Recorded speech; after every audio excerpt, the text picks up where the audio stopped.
Qirg'iziston O'sh shahrida Nargiza nomer 1 somsaxonasiga keldik do'stlar. Bu yerni bilgan biladi, bilmagan o'zi biladi. Iltimos qilaman, berimini opalarimiz meni qarg'amislar degan umiddaman. 320 so'mdan boshlab 90 so'mgacha somsalarimiz bor inshaalloh. Hammasi halol va sifatli. Odam ettamanda 940 da juda ham mana ko'rib turganlardek ko'p ettamanlar biz ham och qoringa somsa ketadi-yu. Yengil dedi aka mashalaridan uzib bering dedim, pishgan yerlaridan akamiz chiroyli akkuratni qilib uzib berdi.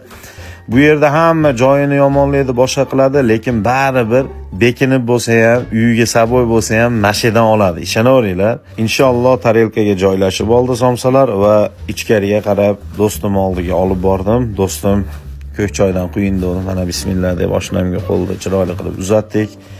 Va sekin bismillahirrohmanirrohim bir joylashib olaylik. Yo bismillah dedi oshnam, sekin joylashib degustation jarayonlarini boshladi. Hididan oshna dedi, cho'ta moshniga o'xshayapti dedi. Bu yerga kelmaganman dedi. Birinchi marta kelishdi, shuning uchun men maqtab olib keldim.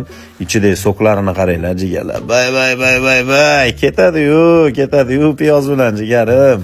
Keling siz ham o'tiravermasdan, onasini emsin bu vaqtni sekin zoya qilmasdan sira akkuratni kelib yeb ketinglar. Men ham sekin degustation jarayonlarini boshladim. Allohim o'zi gunohlarimiz ko'payib ketyapti. Mayli endi dedim, qarg'agan qarg'aversin.